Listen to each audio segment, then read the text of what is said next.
D'abord, c'est vrai que c'est une violence que je vois, que je côtoie.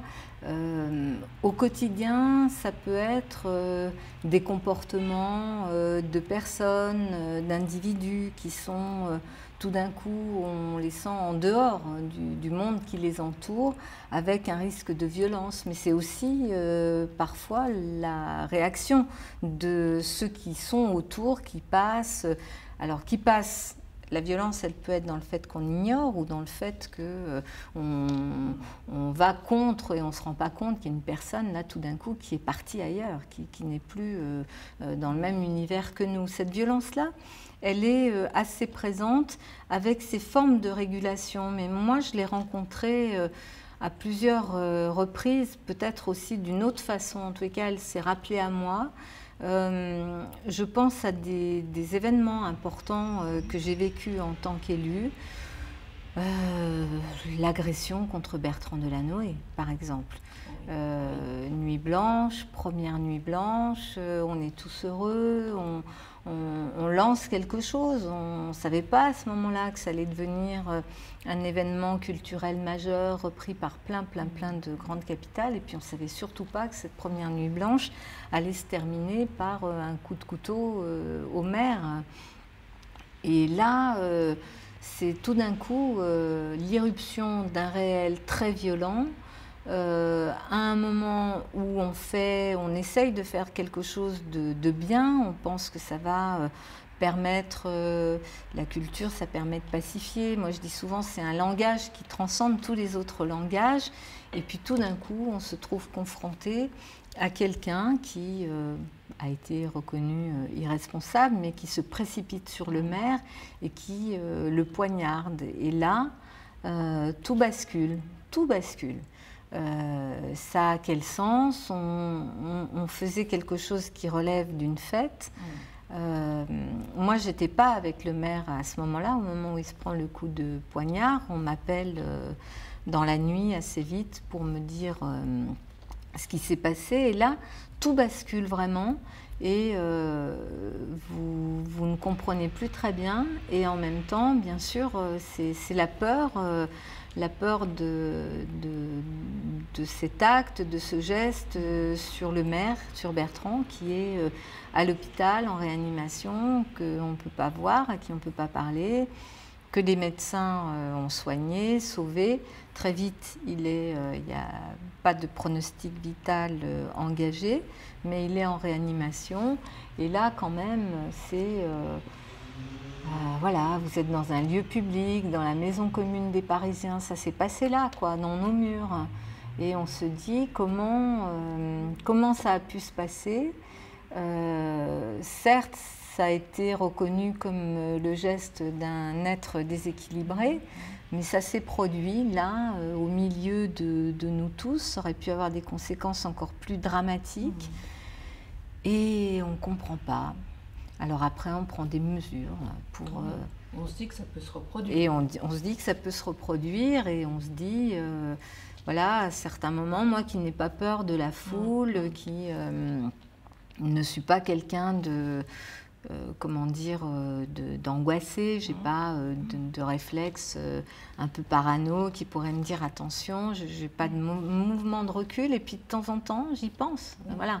J'y pense et je me dis, quand je vois maintenant, c'est vrai, dans une foule, quelqu'un qui vient, qui n'a pas l'air de tourner rond, c'est-à-dire qui a l'air d'être dans son univers à lui, j'aurais plutôt tendance à me dire, bon, attention, c'est-à-dire on ne peut pas faire attention à tout, mais à y penser. Donc ça, c'est quelque chose de très dur. Je crois que c'est... Parce que là, c'est une violence physique sur quelqu'un qui compte.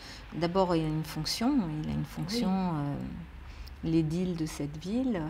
Et puis c'est quelqu'un de proche, et donc c'est quelque chose qui fait qu'on y pense, oui, qu'on y pense tout le temps.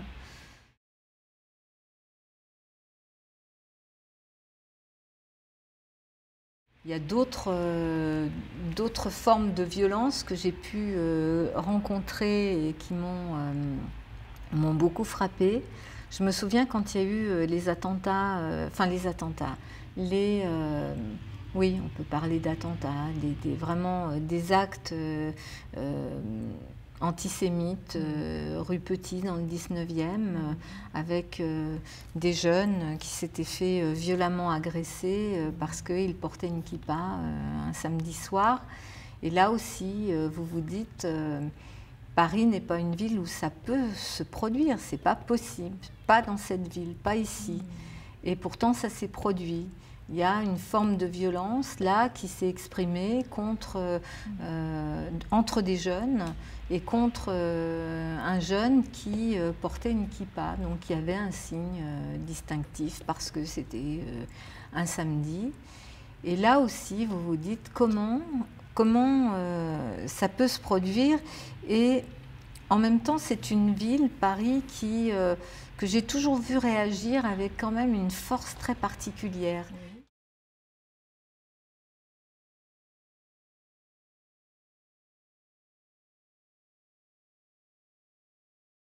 Souvenir comme ça de rappel du réel. Alors là, c'est vraiment dramatique parce que c'était les incendies de l'année 2005 dans des foyers, dans des hôtels insalubres, de marchands de sommeil.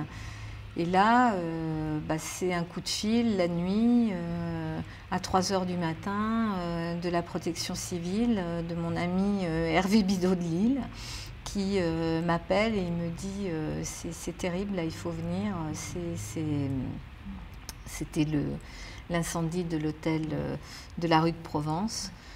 Et là, vous vous dites non, Paris ça peut pas être une ville où ça se produise. Donc qu'est-ce qui fait que ça se produit? Qu'est-ce qui fait qu'il y a cet enchaînement? Et il y a eu plusieurs incendies cette année-là dramatiques, avec des enfants qui sont morts, avec des choses là où plus rien ne peut être comme avant parce que vous savez que ça peut se produire. Et toujours pareil, il y a à la fois cette réaction immédiate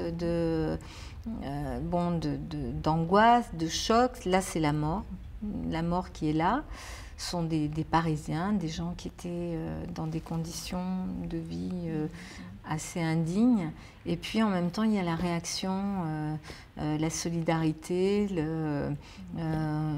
voilà, c'est arrivé, comment on fait pour que ça n'arrive plus? Et tout qui s'enclenche pour que ça n'arrive plus. Mais en même temps, ça reste, c'est là, c'est un fait et ça s'est passé, ça a existé.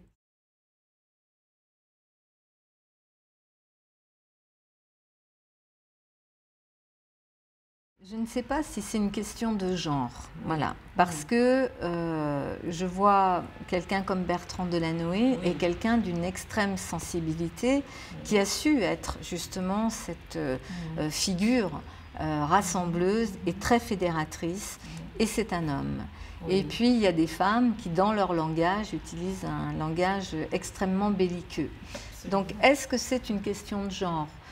Je pense que dans l'éducation qui est la nôtre, en tout cas qui a été la mienne, forcément, quand on est une femme, on a une expérience de vie qui vous amène à développer des compétences et des capacités différentes de celles des hommes. Donc peut-être que ça peut, et notamment d'hommes classiques issus du sérail politique, de façon plus classique.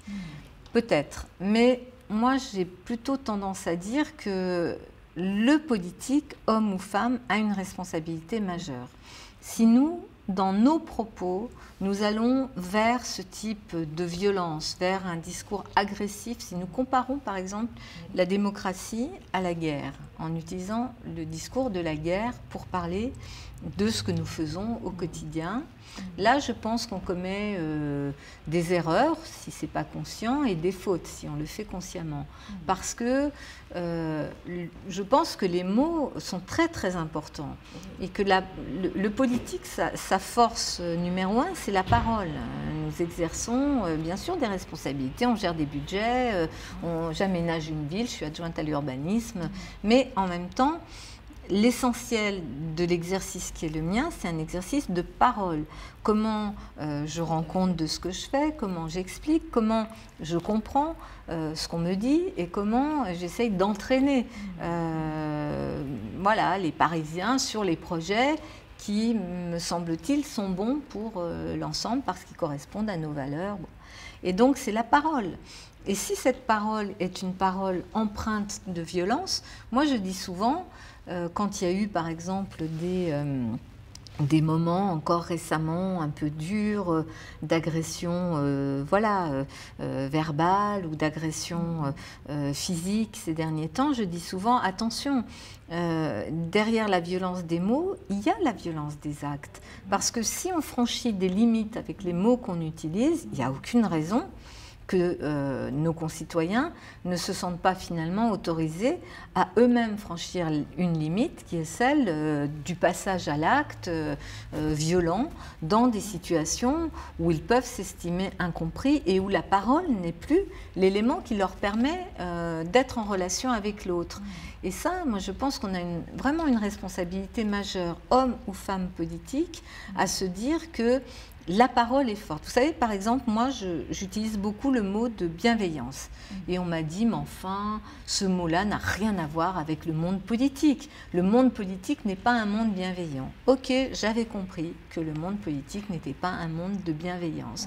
Mais moi, je souhaite introduire le mot bienveillance dans le discours politique. Et je souhaite qu'il fasse partie des mots du politique parce que ça me paraît important qu'un mot comme celui-là puisse effectivement cheminer dans nos têtes et forcément dans nos actes. Il y a plein d'autres mots qui me paraissent, on n'est pas condamné à les utiliser. Je dis souvent aussi, quand on me dit oui mais quand même, il faut, vous êtes trop gentil. Bah, je préfère être gentille que méchante, bon, déjà. Mais ça veut dire quoi, être trop gentil? Simplement être à l'écoute, se fixer des règles de courtoisie et des règles éthiques qui font qu'on n'attaque pas les gens sur des choses qui sont sans fondement et qui peuvent générer beaucoup d'incompréhension.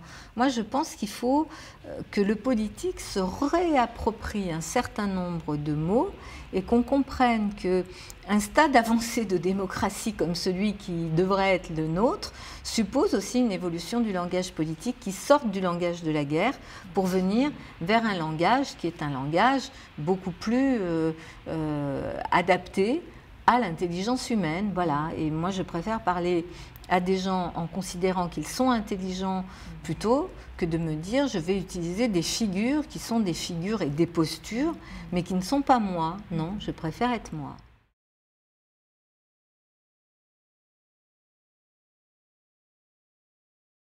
Sans doute, pour moi, le plus fondateur, c'est l'immigration. Je suis née en Espagne. J'étais toute petite, j'avais 2 ans et demi quand mes parents ont décidé de venir en France parce qu'ils estimaient que c'était là qu'on avait notre vie et que l'avenir de leur fille, au pluriel, puisque j'ai une sœur, était.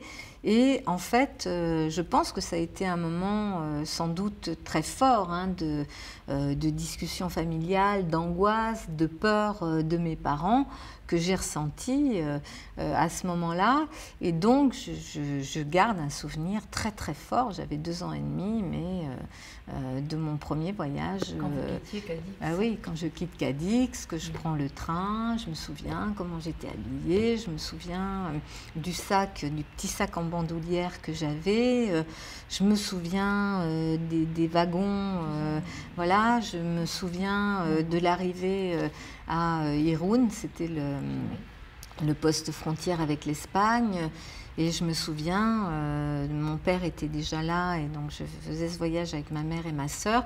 Je me souviens de ces éléments-là, je me souviens de notre arrivée dans un grenier, puisqu'on a vécu les premiers mois de notre arrivée à Lyon dans un grenier, une chambre avec un matelas au milieu et puis une lucarne. Et je me souviens, je revois encore, donc j'avais 2 ans et demi, mais je m'en souviens.